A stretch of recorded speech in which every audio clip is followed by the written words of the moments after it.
माने जा रहे हैं?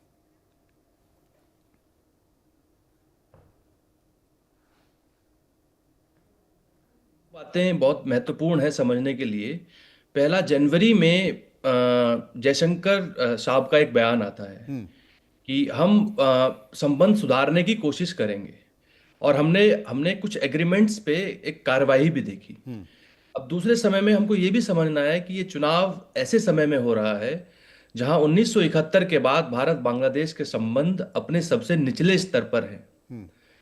वहां हमने हिंदुओं पर अटैक्स देखे हैं, और जब हम बात चुनाव की कर रहे हैं तो सबसे बड़ा सवाल इसकी लेजिटिमेसी पे आता है।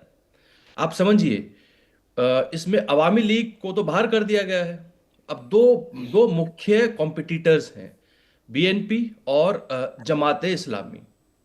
तो हम ये समझ सकते हैं कि ये चुनाव का जो भी नतीजा है, ये चुनाव का जो भी नतीजा आता है, ये सिर्फ भारत बांग्लादेश के संबंध ही नहीं, ये पूरे दक्षिण एशिया के भविष्य को तय करेगा।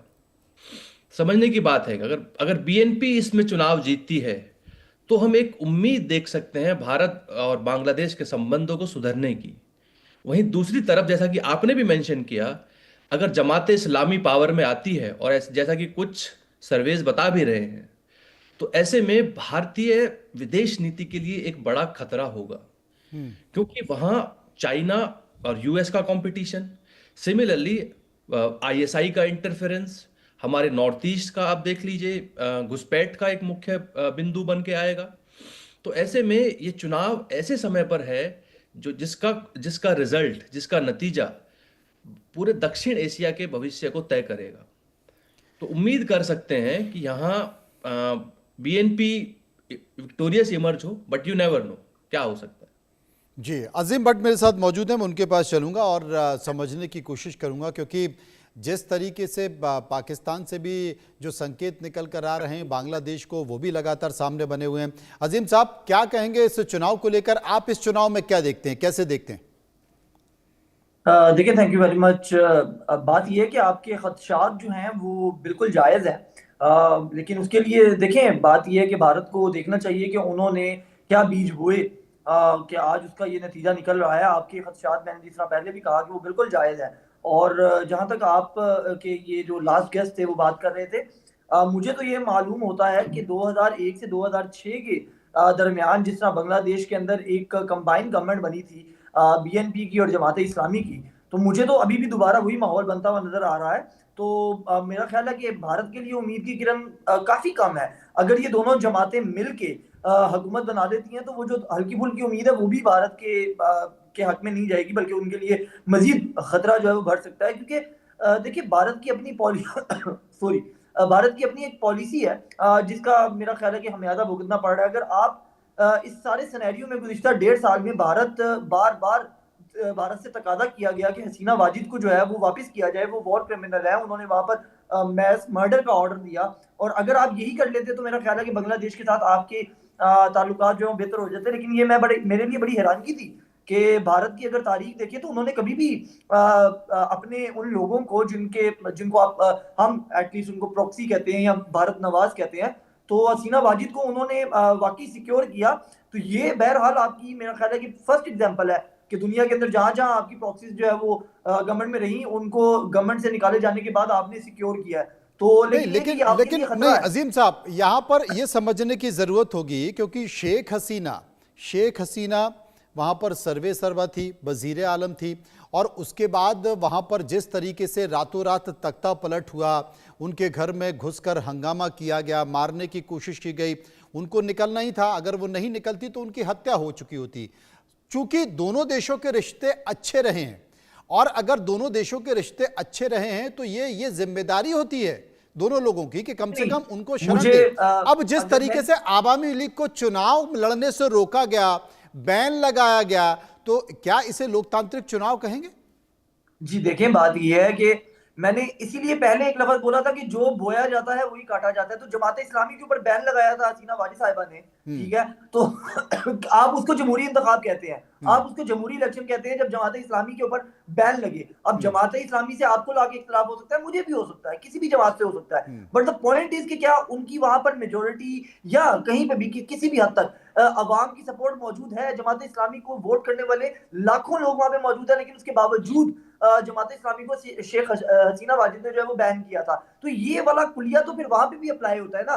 तब भारत ने कोई उसके ऊपर जो है वो आप कह लें कि एतराज नहीं किया था, लेकिन आज एतराज किया जा रहा है क्योंकि अवामी लीग के साथ भारत के ताल्लुकात अच्छे हैं। दूसरी जो आप खदशे का इजहार कर रहे हैं वो दुरुस्त है, मैं उससे इनकार नहीं कर रहा कि हसीना वाजिद अगर वहां से ना निकलती तो शायद मारी जाती है, कोई ऐसा प्रॉब्लम होता, लेकिन उसमें भारत या पाकिस्तान क्या कर सकता है? वहां की आवाम का एक फैसला है, वहां के स्टूडेंट्स निकले हैं, उनको ना आपने मोटिवेट किया ना मैंने मोटिवेट किया, उन्होंने एक कोटा सिस्टम के ऊपर मोटिवेट होकर एहतजाज किया जिसको गवर्नमेंट ने बाकायदा तौर के ऊपर जो है वो फायरिंग से कुचलना चाहा, जिसके बाद एक नतीजा निकला। वो नतीजा दुरुस्त है या नहीं है वो तारीख फैसला करेगी, बट द पॉइंट इज कि आपने हसीना वाजिद को पनाह तो दे दी, लेकिन आप देखेंगे एक सॉवरेन कंट्री है बांग्लादेश, जिसको आप भी रिकॉग्नाइज करते हैं, मैं भी करता हूं, यूएन भी करता है, तो वहां की अदालत ही फैसला कर रही है कि शी इज अ क्रिमिनल, उन्होंने एक मैस मर्डर किया। आप एक क्रिमिनल को पनाह दे रहे हैं। आप ये मत देखिए कि आपने अगर वो ना निकलती तो मार दी, इस तरह तो गुलबदीन हिकमत यार भी थे, लेकिन आप लोग देखें कि मतलब ये पूरे प्रॉपर एक सिनेरियो को देखना होता है। लॉ भी है, जस्टिस भी है, आपको बाउंड्रीज का भी ख्याल करना है, यूएन के चार्टर का भी ख्याल करना है, आपने जो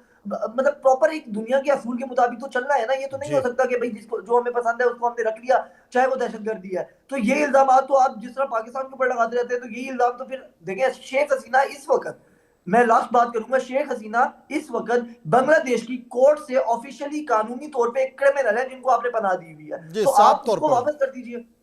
डॉक्टर दीपक नागर, ये संकेत बांग्लादेश से भी निकल कर आ रहे हैं, ये बात अजीम भट्ट भी कर रहे हैं कि भाई देखिए बांग्लादेश में तो वो अपराधी हैं और अपराधी के तौर पर उनको सजा सुना दी गई है, और अगर वो वहां पर नहीं है तो भागे हुए तौर पर है, और अगर वो नहीं है चूंकि पार्टी की सर्वे सर्वा तो उनकी पार्टी को बैन लगा दिया गया है क्योंकि जमात इस्लामी को बैन किया गया था। तो जैसा उन्होंने कहा वैसा ही इन्होंने कर दिया।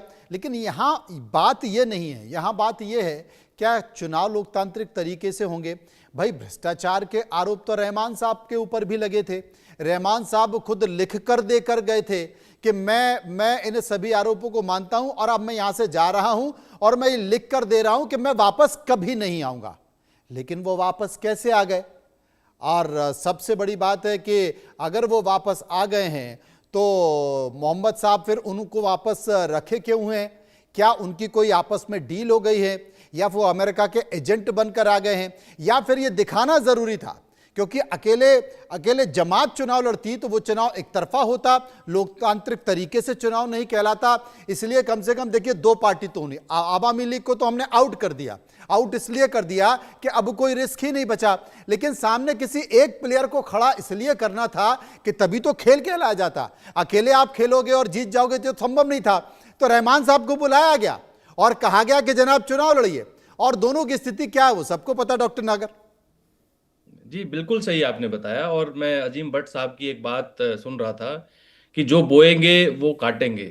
सी एक बात आप समझिए, समझना बहुत ही ज़रूरी है कि भारत की विदेश नीति अपने नेबरहुड को लेके, अपने पड़ोसी मुल्कों को लेके हमेशा से एक पीसफुल संबंध रहे, इस बात की रही है। इस बात का मतलब ये नहीं है कि भारत एक कमज़ोर देश है, इस बात का मतलब ये कतई नहीं है। 1971 में भी हमने दिखाया है। और आप समझिए जमात इस्लामी भी वहां चुनाव जीत जाए तो इसका मतलब ये नहीं है कि भारत अपनी सीमाओं की सुरक्षा नहीं कर सकता है। आप समझिए दोनों चीजें एक साथ हो रही हैं। अगर अगर एक जयशंकर साहब और तारिक रहमान साहब के साथ मिलकर ये नया दौर शुरू करने की बात की जा रही है, तो इसका बिल्कुल ये कतई मतलब नहीं है मनोज जी कि हम अपनी सीमाओं पे कोई भी कॉम्प्रोमाइज करेंगे। तो आप समझिए भारत बहुत ही समझदारी से काम ले रहा है। चुनाव है एक फार्स है। आपने भी बताया कि जब आपने अवामी लीग को बैन कर दिया है और आप एक चुनाव का एक दिखावा किया जा रहा है, आप समझिए चुनाव का नतीजा जो भी हो, देखिए भारत बांग्लादेश के संबंध ग्रेजुअली ठीक होंगे, ये बात भी तय है। और अगर इस पे कुछ भी जमात ने कुछ भी गड़बड़ करने की कोशिश की तो भारतीय सीमा पर भारतीय जवान, भारतीय विदेश नीति, भारतीय सेना एकदम चुरुस्त है। दूसरा समझना यह है कि यह सिर्फ यहां तक सीमित नहीं है, इसका क्षेत्रीय और ग्लोबल इम्प्लीकेशंस भी हैं। यहाँ एक ग्लोबल गेम खेला जा रहा है, चीन, पाकिस्तान, अमेरिका, सब लोग हैं। और ऐसे में ये एक महत्वपूर्ण एक जियो पॉलिटिकल थिएटर बन गया है। तो मनोज जी, समझने की बात बहुत बेसिक ये है कि चुनाव का नतीजा जो भी हो, दोनों दोनों मुल्कों के लिए जरूरी है कि दोनों के संबंध सुधरें। और अगर ऐसा नहीं होता है और भारत के सीमाओं के ऊपर, और हमने काफी लंबे समय से देखा है कि 2000 से ज्यादा अटैक्स वहां हिंदुओं पर किए पिछले कुछ समय में हुए हैं, और हम चाइना का भी इंटरफेरेंस देख रहे हैं। तो आप समझिए कि भारत भी तैयार है, और अगर यहाँ जमात चुनाव जीतती भी है और तारिक रहमान साहब अगर कोई कोई उनके साथ एक एक पार्टनरशिप में सरकार भी बनाते हैं, तो भी जरूरी यह है कि भारत और बांग्लादेश के संबंध सुधरे। दोनों मुल्कों के लिए जरूरी है मनोज जी। नहीं, दोनों मुल्कों के लिए ज़रूरी तो है, लेकिन जो संकेत बांग्लादेश से निकल कर आ रहे हैं वो लगता नहीं है कि सुधरने की स्थिति में, क्योंकि वहाँ तो पाकिस्तान काफ़ी एक्टिव दिख रहा है, आईएसआई काफ़ी एक्टिव दिख रही है, पाकिस्तान के सेनाध्यक्ष मुनीर काफ़ी एक्टिव दिखाई दे रहे हैं। और जहाँ तक मेरी जानकारी है कि जो उल्फा जो भारत से पूरी तरह चला गया है, वो उल्फा और परेश बरुआ भारत के जितने भी जो सीमावर्ती इलाके हैं, खासकर नॉर्थ ईस्ट के हैं, वहाँ पर उनके कैंप भी लगना शुरू हो चुके हैं।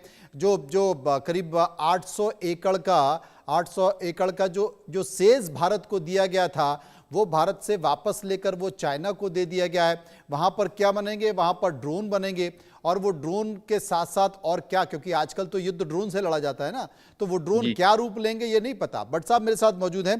भट्ट साहब, 350 सीटें और 350 में से 300 पर चुनाव हो रहे हैं, 50 सीटें वहां पर महिलाओं के लिए आरक्षित रखी गई हैं। लेकिन क्या ये दोनों पार्टियां, चाहे वो जमात हो या फिर बीएनपी हो, ये शेख हसीना का आवामी लीग का विकल्प बांग्लादेश में बन पाएंगे?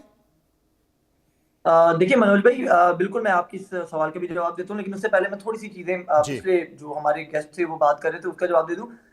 देखिए, बात ये है कि आप ये कहते हैं कि ये एक थिएटर लगाया गया है अवामी लीग को बाहर रख के, बाकी आपने एक इंतखाबात को लिस्टिमेट करना था, दैट्स वाई आपने एक खेल चलाना था, इसीलिए आपने तारिक रहमान साहब को बुला लिया। देखिए, यहाँ पर तो चले for the sake of argument मैं आपकी इस बात को मानूं भी, तो ये देखिए कि यहाँ पर तो एटलीस्ट एक खेल का मैदान सजाया गया। हालांकि वो अफगानिस्तान जहां पर ना इंतखाबात हुए ना कुछ हुआ, और वहां पर एक रिजीम आके बैठी, तालिबान रिजीम, उसको भारत रिकॉग्नाइज कर रहा है, मगर यहाँ पर जो इंतखाबात हो रहे हैं उसके अंदर कीड़े निकाले जा रहे हैं। तो ये समझ में ना आने वाली बात है। दूसरी बात देखिए, बात ये है कि एक और बात हमारे गेस्ट ने की, मेरे लिए रिस्पेक्टेड है बहुत, लेकिन उन्होंने कहा कि जी भारत को कोई फर्क नहीं पड़ता, भारत बड़ा मजबूत है और भारत को कोई ऐसा भाई, अगर भारत को मसला ना होता तो आज मैं, आप और मनोज भाई बैठ के यहाँ पर टीवी शो के ऊपर डिस्कस थोड़ी कर रहे होते कि इंतखाबात हो रहे हैं तो उसका क्या तरीकेकार निकलेगा और क्या होगा क्या नहीं होगा। तो ऐसा नहीं है, इतना बिल्कुल लाइट मोड में आप ना फेंक दें कि भारत को कोई फर्क नहीं पड़ता। भारत को फर्क पड़ता है। दैट्स वाई पिछले 1-1.5 हफ्ते से जो है वो बांग्लादेश के ऊपर प्रोग्राम हो रहे हैं, और मुझे यहाँ से बुला के पाकिस्तान से आप इज्जत बख्श रहे हैं, और मुझे भी, मेरा भी ओपिनियन ले रहे हैं और आप भी ओपिनियन दे रहे हैं। तो इतना लाइट वेट आप मत फेंकिए। जब भी पाकिस्तान का डिस्कशन होता है, बांग्लादेश का डिस्कशन होता है, तो हम पाकिस्तान के किसी न किसी पत्रकार साथी को रखते हैं, बिल्कुल पत्रकारिता यही तो है ना, पत्रकारिता यही तो है, दोनों तरफ की बातें निकल कर आनी चाहिए। मैं एग्री कर रहा हूँ मनोज भाई इस बात से, लेकिन मैं ये कह रहा हूँ कि इतना वेट मत पहनके, जिस तरह हमारे गेस्ट ये कह रहे थे कि जी कोई फर्क ही नहीं पड़ता है कि बांग्लादेश में इंतखाबात हो रहे हैं, भारत बहुत मजबूत है, कोई भी जीत जाए हमें फर्क नहीं पड़ता। तो ऐसा नहीं है, ये मत आप कहें।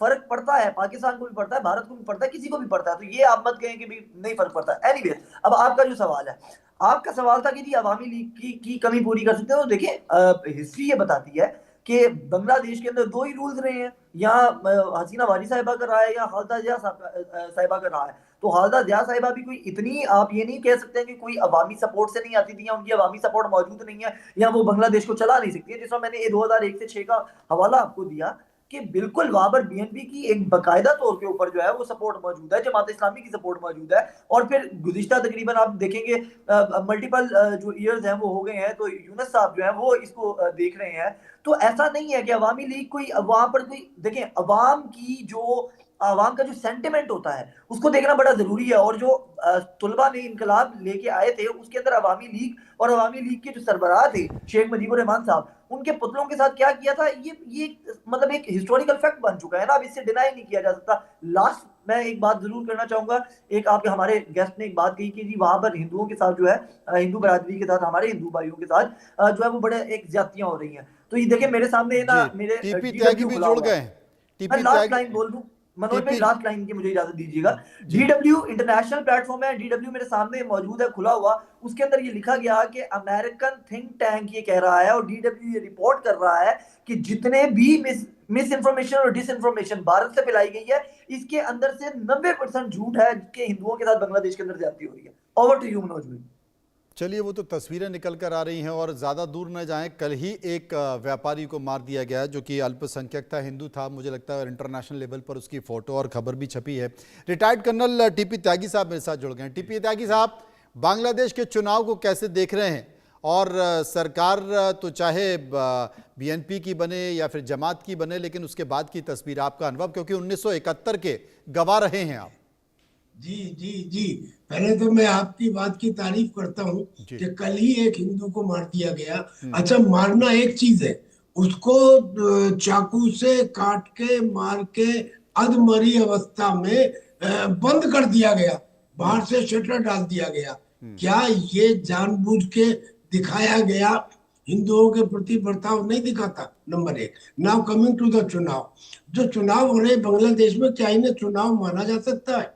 पहली बात तो ये कि बांग्लादेश में जो अंतरिम सरकार है, यानी कि श्रीमान यूनुस जी, ये यूनुस जी की सरकार में 15 आदमी तो पहले दिन से ही या तो जमात इस्लामी के थे, या वो जमातुल मुजाहिदीन के थे, या वो अंसार उल बंगला के थे।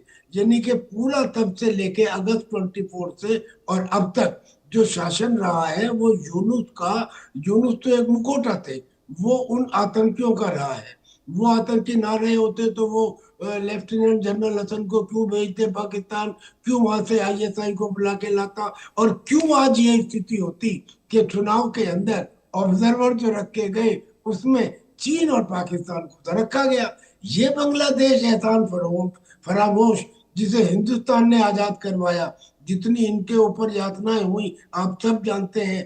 3 लाख औरतों के साथ 30 लाख लोगों को मारा गया, 3 करोड़ लोग जी, विस्थापित हुए, और उसके बाद भी ये हमारे हिंदुस्तान को ऑब्जर्वर में नहीं रखा गया, जी, यानी कि चीन और पाकिस्तान के साथ रहे।